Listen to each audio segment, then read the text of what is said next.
우리 인간이 가진 여러 가지 특성 중에 하나, 특별히 죄를 갖고 있는 우리 인간이 가진 그런 특성 중에 하나는 남들과 비교하려는 것이라고 할 수 있을 것 같습니다. 비교해서 더 많이 가졌거나 덜 가졌거나 혹은 지혜 있거나 우매하거나 라는 것을 이렇게 구분하려는 그런 특성이 있죠. 그런데 결국 이러한 비교는 상대방에 대한 그런 판단, 그리고 또 비난, 어쩌면 정죄의 그 자리에 내가 있다는 것을 드러내고 싶어서 비교하는 것이라는 거죠. 비교해서 결국은 내가 다른 사람보다 우위에 있다라는 것을 나타내려고. 그래서 예수님께서는 비교와 비난하지 말라라고 경고하시죠. 왜 그렇습니까? 우리가 비판하고 또 우리가 비교하고 헤아리는 그것으로 우리가 반드시 평가, 판단, 비교 당하기 때문에 그렇다라고 마태복음 7장에 분명히 말씀합니다. 2장 1절부터 11절까지 말씀을 통해서 솔로몬은 즉 소유죠. 소유로 인한 즐거움을 누려보려고 자기 자신을 시험해봤던 그러한 젊은 시절의 이야기를 했었습니다. 그런데 그 결론이 뭐였습니까? 이렇게 부로 인해서 즐거움을 누려보려고 했던 것도 다 헛일이더라 라고 결론을 내렸죠.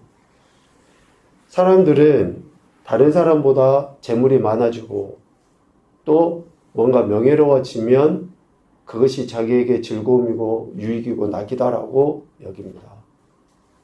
그런데 정말 많은 것을 소유해봤던 솔로몬이 그러한 소유의 즐거움도 별것 아니더라 라고 이야기를 하는 거예요.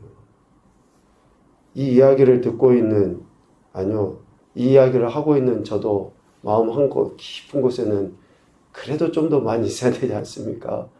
그런 생각을 하고 있을는지 모릅니다. 그래도 좀 더 넉넉해야죠 라고 하는 그러한 솔로몬이 우리 보통의 사람들은 누릴 수 없는 그 엄청난 부를 소유했음에도 불구하고 이 모든 것들이 다 헛되다라고 이야기했는데 오늘 12절부터는 지혜에 대한 이야기를 합니다. 지혜. 이스라엘 사람들에게 있어서 지혜는 특별한 그런 절대 가치가 있는 것으로 여겼어요. 그렇기 때문에 지혜에 대해서 사람들은 우상시 여기다시피 한 것이죠. 그런데 오늘 솔로몬은 결론적으로 지혜가 있고 없고의 문제 역시 다 헛되더라 라는 것을 이야기합니다. 부도 마찬가지고 지혜도 마찬가지고 우리 인간이 이 땅의 삶을 살아갈 때 있어서 어쩌면 없어서는 안 될 절대적인 것으로 여기죠.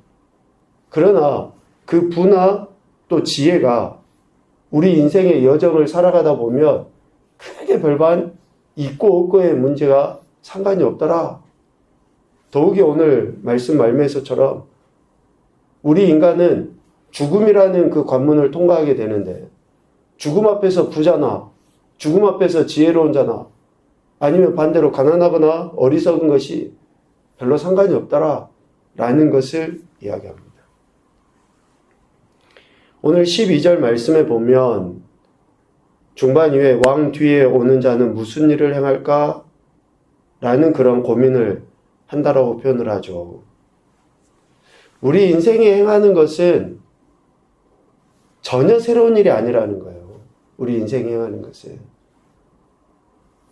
새로운 왕이 등극을 해서 무슨 일을 행할까 고민하지만 이미 행한 지 오래전에 일일 뿐이리라 라고 이야기합니다. 그러니까 솔로몬 뒤를 이어서 어떤 이가 왕이 되겠죠. 그러나 솔로몬이 추구했던 바 그 이상의 일을 하지 못하고 결국은 솔로몬이나 그 이전에 이들이 했던 것들을 반복하는 일 정도밖에 되지 않는다. 그러면서 사람들은 어떻습니까? 내가 왕이 되면, 내가 뭔가 권세를 잡으면, 내가 뭔가를 할 수 있으면 전혀 새로운 것을 해서 뭔가 이뤄봐야지 라고 사람들 합니다. 대통령도 마찬가지죠.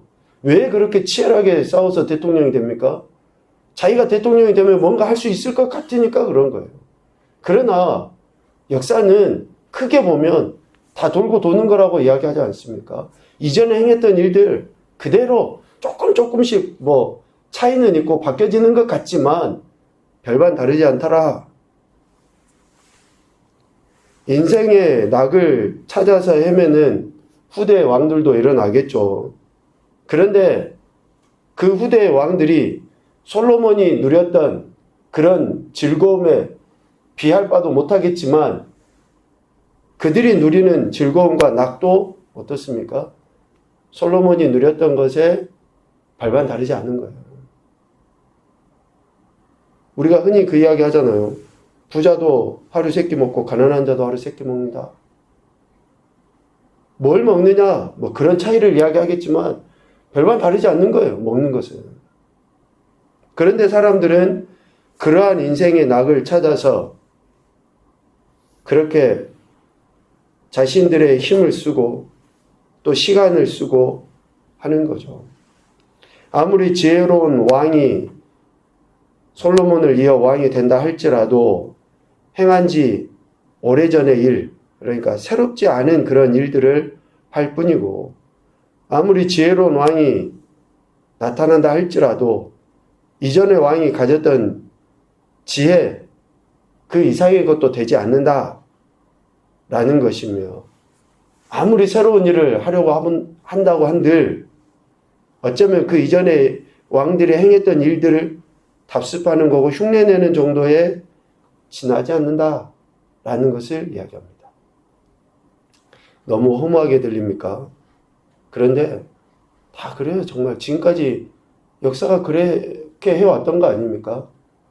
그러니까 오늘 우리가 뭔가 새로운 것을 하고 막 대단한 것을 하는 것처럼 우리가 착각하기 쉬운데 미안하지만 우리가 행했던 거 엄밀하게 따져보면 이전에 우리 믿음의 선배들이 해왔던 거고 또 후대에도 우리 자손들이 뭔가 새로운 걸 할 것 같지만 오늘 우리가 하고 있는 것을 별반 다르지 않게 할 거예요. 그래서 지금 누군가를 판단하고 비난하고 정죄할 것이 못 된다라는 거예요. 저 사람 왜 저래? 저 사람은 대통령이 되고 저 사람 왕이 되고 저 사람 뭔가 권세를 잡았는데 왜 저래? 라고 할 필요도 없어요. 저 사람 부자인데 왜 저래? 라고 판단하고 비난할 것도 못 된다라는 거예요. 우리도 다 그만큼밖에 안 되고 다 비슷비슷하기 때문에 그렇습니다. 그래서 지혜에 대한 이야기를 하는데요. 지혜가 우매함보다 뛰어나다라고 이야기합니다. 성경에서도. 그 성경에서 이야기하는 차이를 오늘 13절에 빛과 어둠의 차이 정도로 이야기해요. 그만큼 지혜 있는 자와 우매한 자의 차이가 확연하게 드러난다라는 것을 이야기하는데 14절에 뭐라고 이야기합니까? 이러한 차이도 별것 아니더라. 지금 우리가 보면 지혜자와 우매자가 엄청난 하늘과 땅의 차이만큼 빛과 어둠의 차이만큼 확연하게 드러나는 것 같지만 세월이 지나고 시간이 지나고 또 다른 사람들이 세워져서 그 사람이 지혜자라고 이야기할 때 보면 별로 차이가 없더라 라는 거죠.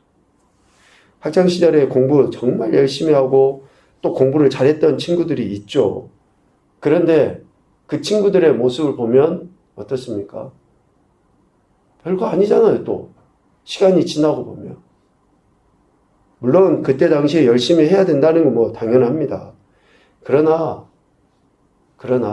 우리 인생이 우리가 원하는 대로 뜻대로 소위 말하는 지혜를 가졌다라는 대로 되는 것이 아니라는 것을 이야기합니다.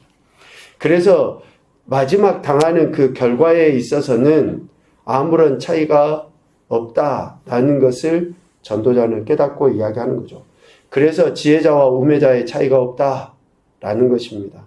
새롭게 등극한 왕이 자신의 지혜 있음을 드러내 보이기 위해 많은 일들을 하려 하지만 그 일들은 이전에 지혜로운 왕이 이미 행했던 것에 지나지 않는다라고 이야기했죠. 그래서 지혜 있는 자와 우매자의 차이가 별로 다르지 않더라 라는 것입니다. 왜 그렇습니까? 궁극적으로 같은 운명이라는 거예요.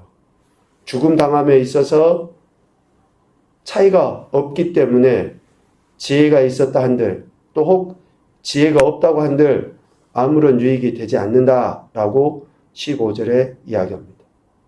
솔로몬은 소위 말하는 지혜의 왕 아닙니까? 열왕기상 4장 30절에 보면 솔로몬의 지혜가 동쪽 모든 사람의 지혜와 애굽의 모든 지혜보다 뛰어난지라 라고 이야기합니다. 그래서 솔로몬의 지혜를 듣기 위해서 사방에서 많은 사람들이 와서 솔로몬 앞에 나왔지 않습니까?